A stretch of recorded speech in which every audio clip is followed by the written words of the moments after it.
Hey everybody, welcome back to another day at the Sea Otter Festival. We're here to find some new bikes today, so let's go for a walk and see what we can track down.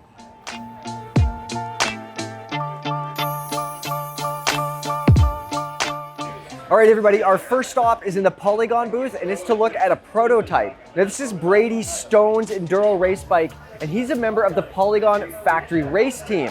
And this, well, this is a brand new bike that's not released yet. And it's eventually going to replace the Siskiyou N that has 160 or 170 millimeters of travel. Now, Polygon doesn't want to share any details on this thing just yet, including how much travel it has, but I wouldn't be surprised if it's right around there, especially given that it has a 170 mil fork on the front.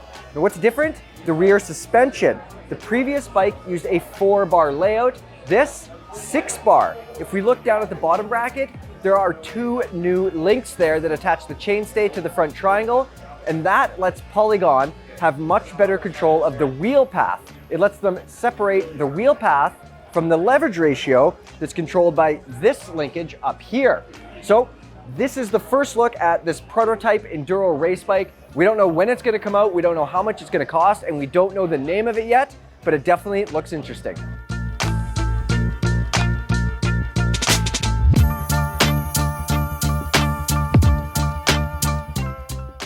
Our next stop at Sea Otter was the Van Dessel booth to look at this bike.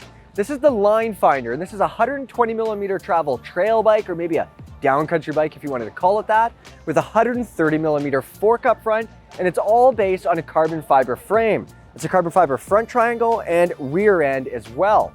Geometry, you're looking at a 65.5 head angle and a 76.5 seat angle. Now there's one really interesting thing on this bike that I want to zoom in on, and that is up here. The top headset cup, this is an insert and it gives you 10 millimeters of reach adjustment, but that's not the most interesting part. It's also where the cables enter through this port on the top cap.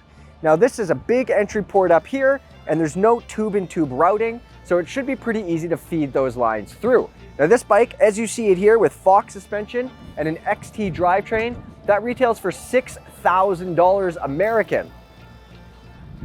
We're filming here. Now you can collect this from your local Van Dessel dealer, or they also offer a click and collect service. So you can order it online and they'll ship to your nearest dealer.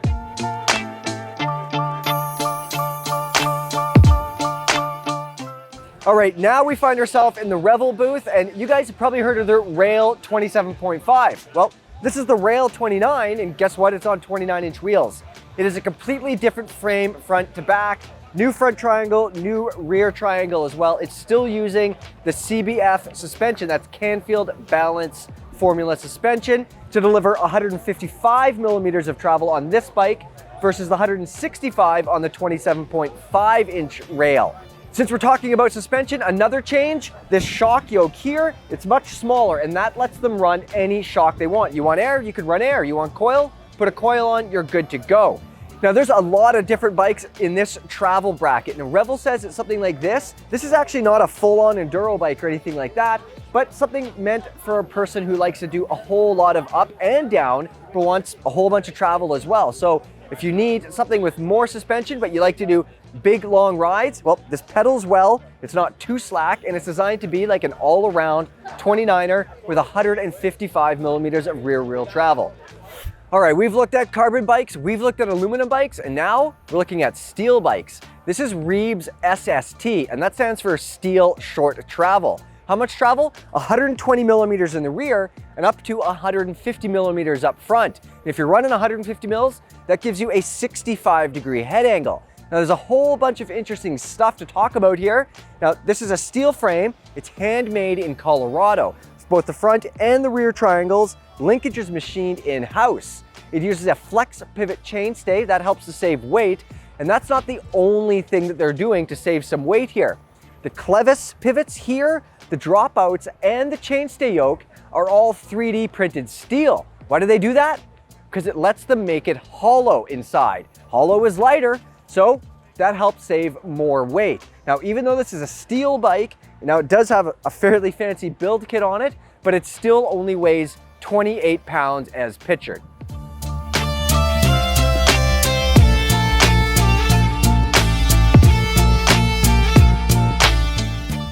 All right, Max and I have found ourselves in the Mondraker booth now to check out this bike. This is the Rays RRSL, and this is a brand new model from Mondraker. It has 130 millimeters of rear wheel travel with a 150 millimeter fork. And prior to this bike, Mondraker's lineup, well, they had the Foxy with 160 millimeters and the Podium with 100. So this is kind of their trail bike that sits right in the middle of that. Now, like those bikes, it's using their Zero suspension system. That's a dual link system where the shock is compressed from both the upper link and the lower link, and it's known for being quite efficient. I actually spend a whole lot of time on a Podium, and that bike is a rocket ship, so I have no doubt that this one is as well. This bike also comes with their Mind telemetry system. Now that tells the owner what the rear suspension and the front suspension is doing through an app on their phone, and it really aids in suspension setup. Now, a lot of people know Mondraker from their forward geometry. They were one of the earliest brands to embrace that really long reach with a short offset fork and a relatively short stem. Well, they're still doing that kind of stuff on this bike as well.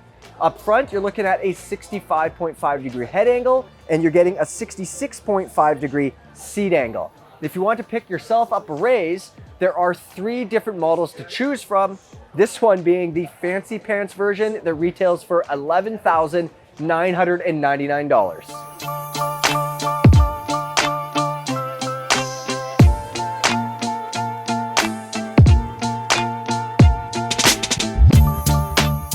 All right, everybody, that is it from Sea Otter 2022. I think I've got enough sun. I have seen enough bikes and enough new gear. I got a cozy little spot here. Nobody's around. Make sure to like and subscribe so you don't miss any future videos, and we'll see you guys next time.